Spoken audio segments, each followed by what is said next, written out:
So Rove sent out their R2-4K Dual dash cam for me to check out. And I've used their Rove R2-4K Pro, which was a single channel dash cam, but this right here is a dual channel dash cam. And for the price point, I think it's a very intriguing dash cam. So let's go ahead and talk about it. And starting off with what comes in the box, you get pretty much everything you need to get started right away. They actually even include a free 128GB of storage micro SD card. So you literally don't need to buy anything else other than the dash cam itself, with plenty of other dash cams like the one I use, the VFO 8139 Pro, I believe is what it's called. That one I know I had to buy a separate micro SD card for it, but with this kit, you get pretty much everything you need. They include two different ways to mount the dash cam, one via a sticky mount, or you also have a suction cup mount. The rear camera only comes with a sticky mount though. You get all the cables that you need, including a 3¼ long cable for data transfers when connecting it to your computer, a 12-foot USB-A to USB-C power cable, and also a whopping 21.3 feet long USB-C to USB-C cable, which is used to connect the rear camera. Additionally, you get some cleaning wipes, some cable clips, and a wire trim tool, which are all used to help you mount the dash cam. They also have two additional accessories that you can purchase alongside the dash cam. You have a CPL filter, which just helps block any kind of reflections from your dash cam or light reflections. And they also sent over their hardwire kit, which you can use to enable the 24-hour monitoring system. Again, I personally don't use this myself with my car, so I won't be talking about this, but there is an option available if you want it. Now, taking a look at the actual dash cam, it is an overall pretty sleek dash cam. It is slightly bigger than the Rove R2-4K Pro, but what I do like is that because it's a bit wider, of course, maybe to fit more internals, to be able to handle that rear dash cam channel. But when you're viewing the preview on the dash cam here, you actually see what you're going to get out of the video footage. So it's a wider aspect ratio. I think it's a 3-inch display here, IPS panel, but that doesn't matter. What matters is that you can actually preview exactly what you're going to be recording. So as you're positioning it in the car, it's so much easier to know if you're actually going to be getting the proper angle that you want. Other than that, it's mostly made out of plastic and it's pretty lightweight overall. You've got your button controls right beneath the display. At the bottom, you have a reset button and a microphone, so this can record audio, and also some ventilation at the bottom. You do have two USB-C ports, one for the rear camera only and one for power. You also have your power button and your micro SD card slot on the left-hand side. And at the top is where you slide in the mount. As far as the initial setup, it's a very quick one. You simply just put in your micro SD card, you turn it on, it'll ask you to format your micro SD card and then ask you to select your time zone. Fun fact, the manual booklet that comes in the box is either out of date or the software itself is out of date or just not correct in general. It prompts you to go to a specific page to see your time zones, and then when you go to the actual booklet, it's not the correct page, it's a different page. So begs the question of whether or not the software itself is up to date or if the booklet itself is out of date. After all that, you're pretty much ready, set to go, and you can just install this on your car and you should be set. You can go into the settings and change various other stuff, but if you don't want to or aren't tech savvy and don't want to mess with anything, then you don't have to. You can just leave it as is and you'll be good to go. So taking a quick look at the settings you can change, if you go into menu, you'll have access to all the various settings. Here you have a section for all camera settings, and then on the right, there's a section for just general settings. The first option is your video resolution. You do have the option to choose from a variety of different sets. It's always set to 4K by default at 30 frames per second. You can also switch to a 2.5K or a full HD with 60 frames per second, and also full HD with 30 frames per second. You'll notice that the rear camera is always set to 30 frames per second and also 1080p. You can change the loop recording, so how long each video clip will be. The default is 1, but I'm gonna actually set mine to 5 minutes. You can set how sensitive you want the G sensor to be whenever it detects some kind of impact. You can adjust the HDR either on or off. By default, it is set to on, so I'm just gonna leave it on. You can also change the exposure here, so this could potentially help with low light. If you feel that the low light footage is too dark, you can expose it higher, but keep in mind that would also affect daytime recording, so I just leave it to auto. You can choose to record time-lapse videos. So if you don't want to record regular frame rates at 30 frames per second, you could have it record a time-lapse video instead. This would allow you to capture more with less storage. You can also change the video compression. If you want to save more storage, then you can go to H.265 HEVC, but it's also a little bit less compatible with various devices. Then you can change the video bitrate. I have it set to standard. I don't think there's any need to change this unless you want the higher bitrate for some form of video editing. The 24-hour parking mode and the parking mode G sensor, this is all related to the 24-hour hardware system. So if you have that set up and connected, you can access these settings. Otherwise, if not, like I do now, it's not going to actually do anything because there's no actual hardwire kit connected right now. You can choose to record audio or not. So if you just want the footage and don't want to record any kind of audio recording, then you can set this to off. You can change which timestamps you want to set. So this will be the date and time, the speed that you're driving at, your GPS location, and if you want the logo for Rove to show. You can also change the units at which the speed will show. And you can have the status icons removed whenever you're using it. You can choose to have the status icons not display whenever you're using the LCD display. So if you just want the straight footage to show on your preview, then you can. Otherwise, just set it to off and you'll still see those icons. Live speed and compass will show your actual speed that you're driving at and your compass location on the preview screen while you're driving. This does not impact the stamps that are turned on or off. And here's where you can rotate the video in case you were to accidentally set your camera up upside down. Now taking a look at the general settings, you can set up your Wi-Fi connections, the Wi-Fi modes, you can format your micro SD card, you can set the date and time, you can change the time format, you can change your GPS time zone, and you can choose whether you want to use a screensaver or not. So if you don't want the display to always be on, you can set a screensaver on after X amount of time, or you can just have the LCD display completely turn off. You can adjust the screen brightness here. If you find that it's too bright during the night, you can have it set to low or high if you find that you're constantly in bright environments and it's too difficult to see the display. As you're more than likely hearing the beeping sound as I'm going through this, you can also turn this sound off if you find this annoying. And you can adjust the volume that comes out of the speaker. And if you want voice guidance, so as you're turning things on and off, or as you're turning on your camera, you can have that voice guidance tell you what you're doing as you're navigating the dash cam. There's also a separate Wi-Fi voice guidance. So if you wanted to announce whether it's connected to Wi-Fi or not, you can have it do so. And there's a boot up sound whenever you turn on the dash cam. You can again decide if you want that on or off. You can also add your license plate here. So this is a separate stamp. So if you want your license plate or your driver ID to be displayed stamped on the video footage, you can do so. And here you can change the frequency, which you can change based on if you're in the US or if you're in Europe. You can also see your GPS info to see if it's accurate. I won't click into mine because otherwise I will dox myself. And you can format your GPS if you're having issues. And you can adjust the LED status indicator. So this little light that shows over here, you can have it set to on or off depending on if you think it's annoying or not. You can see your storage space and you can reset to default settings. And of course, your customer care, legal information about the dash cam, and some system information. Now, as far as the setup here, of course, it's going to depend for every car. For my car, I have a sedan, specifically a Toyota Camry.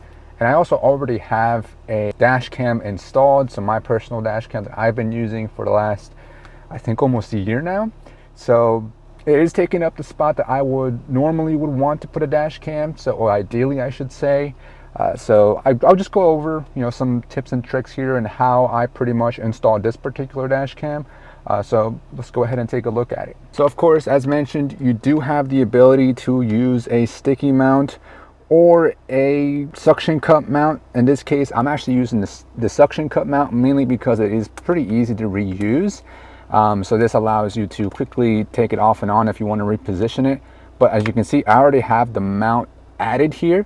So all I have to do is slide in the dash cam. So the first step is always to decide where are you going to place it. And I have it placed in an area where I pretty much don't see the dash cam as much. So it's kind of blocked, as you can see here, by the rear view mirror.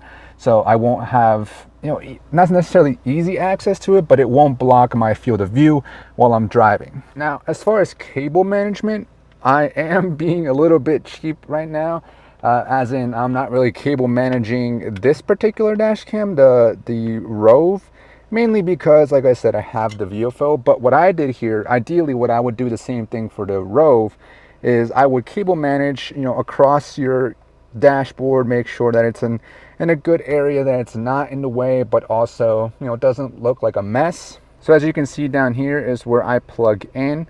Then I route the cable with some cable clips around this little section of my car. Then I take the cable and I actually, put it in between this plastic panel and the soft panel and just stuff the cable in here.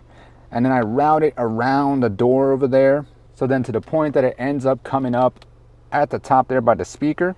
And then I basically route the cable up along the line of the panel here on the side passenger seat.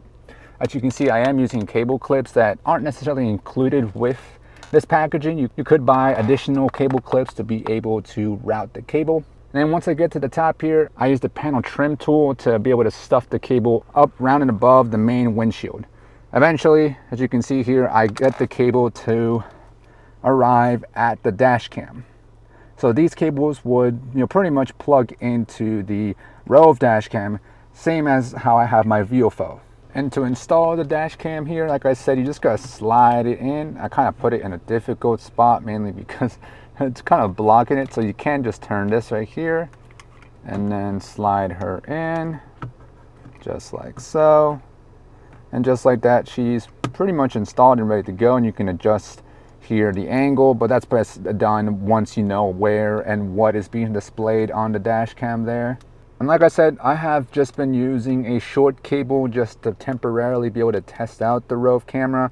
So I'm not, again, cable managing this particular cable, but as soon as you plug it in, you'll know you plugged it in properly or the cable's working properly, and your cable management is fine because of course you'll see the Rove dash cam turn on.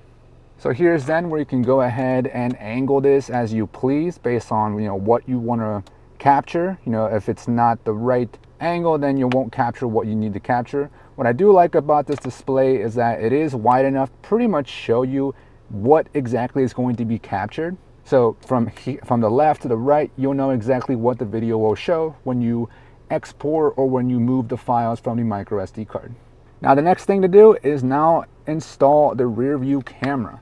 So I've already have mine installed and I have the cable for the rear view camera right over here. It's actually just been dangling, mainly because I took it out recently just so I could show you guys the camera in some B-roll shots indoors. It's simply as simple as plugging it in at the very top where it's meant to go. The hardest part, I guess you could say, is going to be routing the cable. So for my rear camera, I have it going around the top here, down the end of the passenger seat, then it routes into the weather seal of my car. So around the weather seal here, it just goes the whole way around to the top here.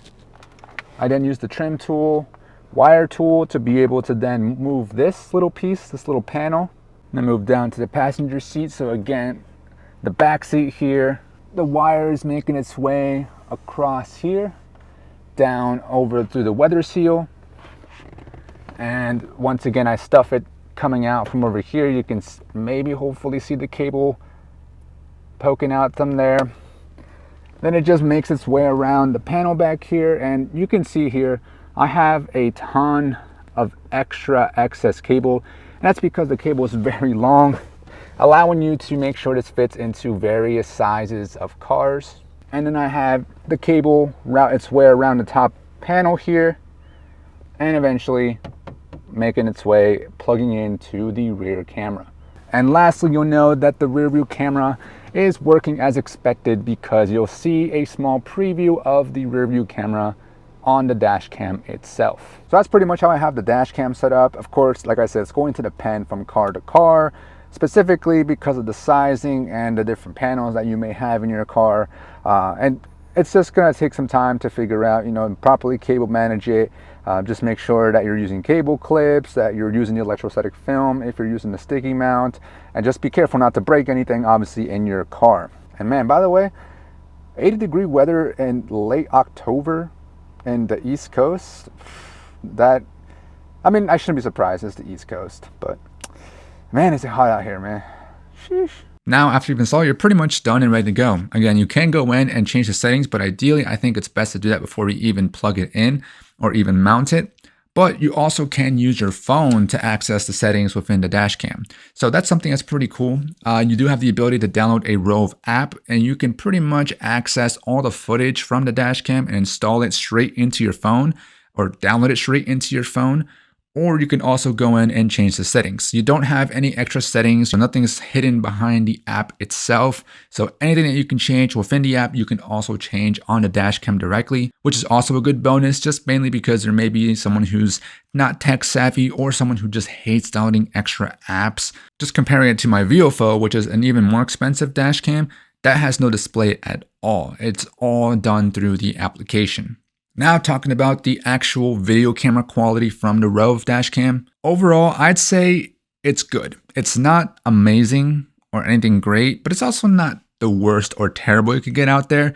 I definitely think it's good enough to capture the main thing, which is any accidents or any random event that happens on the road while you're driving. The missing parts are going to be the background details, so things that are far away in the distance. You're not going to get too much detail there to be able to make out what most things are. So for example, maybe stop signs or just signs in general, license plates that are far away. It'll be hard to capture that detail. But anything in the foreground closer to the main camera, you will be able to capture that pretty easily. So license plates, for the most part, are easy to read. And I do feel like overall the camera quality tends to be just a little over sharp. And it's like they went into the video settings and just increased that dial just a little bit to make it look a little over sharpened. And I think that's why it's affecting potentially the far distance and background quality. Either way, it's a minor inconvenience unless you really, really need to see that background footage. The colors overall are okay. I do think that they're a little oversaturated sometimes, but the color really doesn't matter too much because it's just color. It does have good HDR though, so reds definitely look red and pop. So if you like a footage that looks very vibrant, then this is going to fit into your likings because it does have a very high dynamic range image. Now, a lot of the footage that I recorded is without the CPL filter. I unfortunately formatted my SD card with the footage that I had where I was using the CPL filter. So unfortunately, you are going to see a lot of reflections here. And this is where maybe this will tell you, maybe I should go out and buy that CPL filter because I can see a lot of the Dashcam reflections and even light reflections. And I will say this is using the Sony Starvis 2, which is supposed to be better in low light. I do see a bit of an improvement there compared to even my VOFO.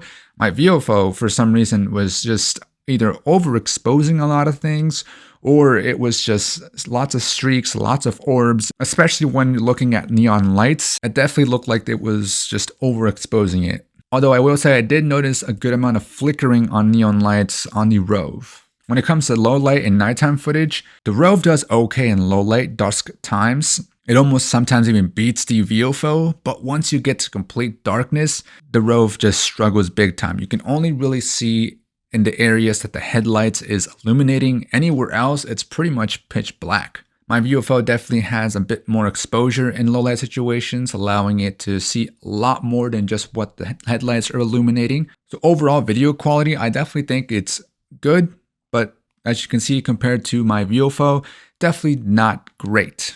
But again, you also have to keep in mind, this Rove camera is pretty much half the price of the VOFO. Now, of course, you do gotta talk about that rear camera footage. And within the files, just as in case you're curious how it is that they're compiling all that, you do have a separate folder for each one. So you have a separate folder for the front camera and a separate folder for the rear camera.